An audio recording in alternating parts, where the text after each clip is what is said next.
السلام علیکم ورحمۃ اللہ وبرکاتہ۔ نحمدہ ونصلی علی رسولہ الکریم، اما بعد۔ اعوذ باللہ من الشیطان الرجیم، بسم اللہ الرحمن الرحیم۔ رب اشرح لی صدری ویسر لی امری واحلل عقدۃ من لسانی یفقہوا قولی۔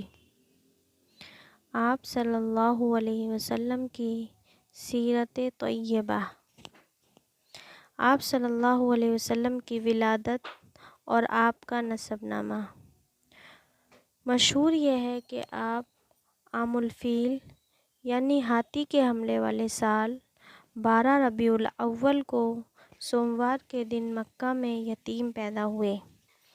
آپ صلی اللہ علیہ وسلم کا نام محمد صلی اللہ علیہ وسلم بن عبداللہ بن عبد المطلب بن ہاشم بن عبد مناف بن قصی بن کلاب بن مرہ بن کعب بن لؤی بن غالب بن فہر بن مالک بن نضر بن کنانہ بن خزیمہ بن مدرکہ بن الیاس بن مدر بن نزار بن معد بن عدنان۔ امام بخاری رحمہ اللہ نے صحیح بخاری میں آپ صلی اللہ علیہ وسلم کا اتنا ہی نسب بیان کیا ہے۔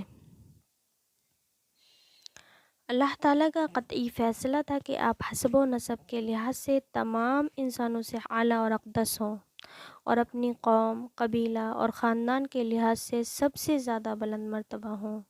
اس کے بارے میں خود رسول اکرم صلی اللہ علیہ وسلم کا ارشاد گرامی ہے: ان اللہ عز وجل اصطفیٰ کنانۃ من ولد اسماعیل علیہ الصلاۃ والسلام واصطفیٰ قریشا من کنانہ واصطفیٰ من قریش بنی ہاشم واصطفانی من بنی ہاشم۔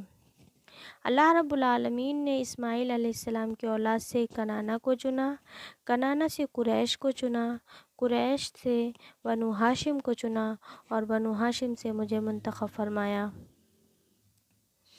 صحیح مسلم الفضائل، باب فضل نسب النبی صلی اللہ علیہ وسلم، حدیث نمبر 2276۔ اور آپ صلی اللہ علیہ وسلم کا ارشاد ہے کہ اللہ تعالیٰ نے مخلوق کو پیدا کیا تو مجھے بہترین مخلوق میں رکھا، پھر جب ان کے دو گروہ عرب و عجم بنائے تو مجھے بہترین گروہ عرب میں رکھا، پھر جب قبائل بنائے تو مجھے بہترین قبیلے قریش میں رکھا، پھر جب قریش کے خاندان بنائے تو مجھے بہترین خاندان بنو ہاشم میں رکھا، لہٰذا میں نسبی اور خاندانی لحاظ سے سب لوگوں سے بہترین ہوں۔ جامع ترمذی المناقب، باب ما جاء فی فضل النبی صلی اللہ علیہ وسلم، حدیث نمبر 3607۔ آپ کے اعلیٰ نسب ہونے کی حکمتیں اور فوائد۔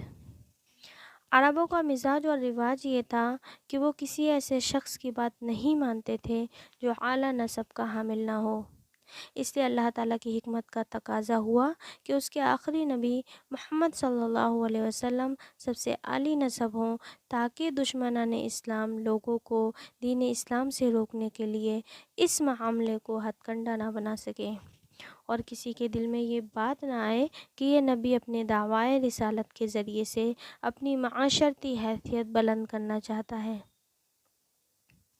اسی طرح رسول اکرم صلی اللہ علیہ وسلم کے عرب ہونے کا تقاضا ہے کہ ہر مسلمان عربوں سے بحیثیت قوم محبت رکھے۔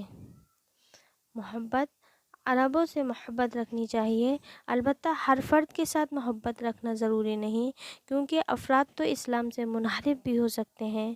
اس صورت میں ان کے افعال سے نفرت ہوگی، نہ کہ عرب کی قوم سے۔ اب اللہ رب العالمین سے دعا ہے کہ ہمیں سمجھنے اور اس پر عمل کرنے کی توفیق عطا فرمائے، آمین ثم آمین۔ السلام علیکم ورحمۃ اللہ وبرکاتہ۔